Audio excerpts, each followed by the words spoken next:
Alright, I'm back here working on my project house here, and I don't remember how much of this I filmed or didn't film, but I had removed all of the baseboard throughout the entire house.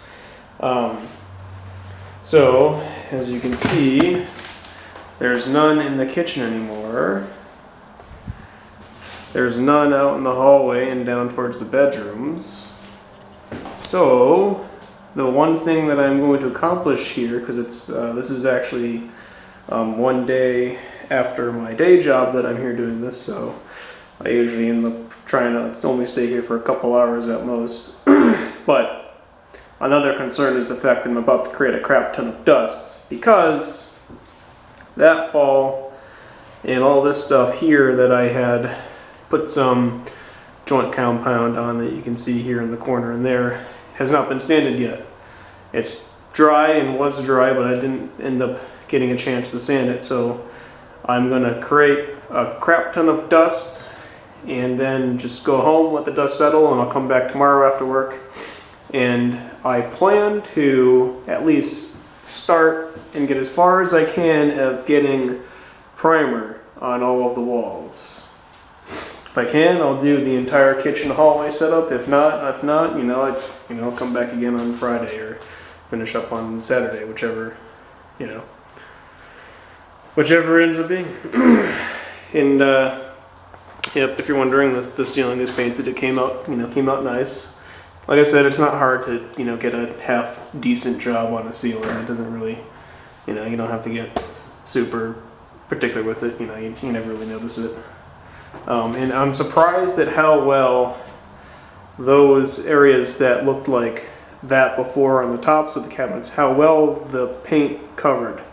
If you're ever looking for paint and you're wondering what you should buy, I've had very good luck with the Behr paint so far. That was Behr ceiling paint that I used up there.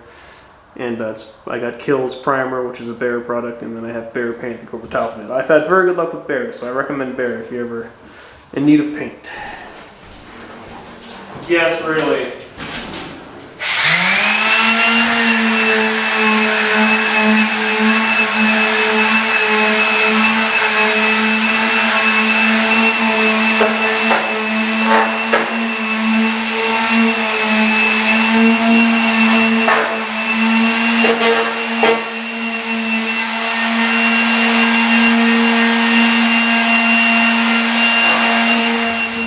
So I have sanded that corner now. Right now I'm just stepped away for a bit to let some dust settle and breathe some air.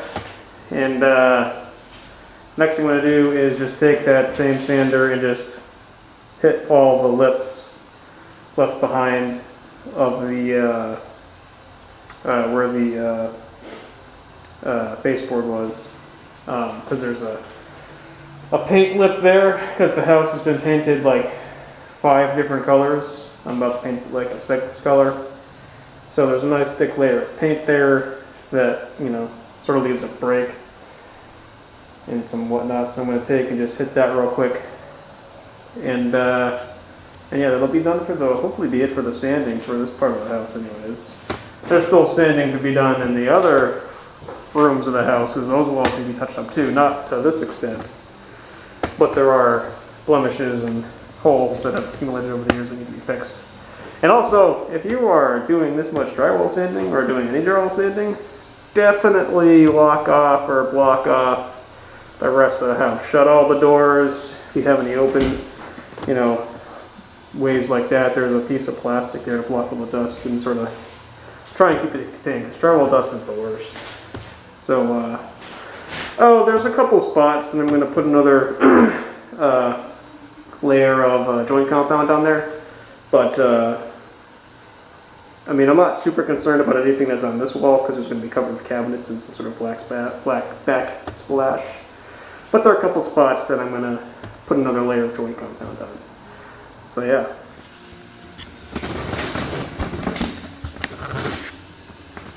Hello again. I am priming this time. So, I have Kills Primer, which is a Behr product that I am painting over all my walls with. Now, painting, in my opinion, is one of the more enjoyable things to do when you're working at a house, because it's the thing that has the most significant amount of change to your project. So I've already done that wall over there. I've decided to catch up a little bit on that wall in front of you.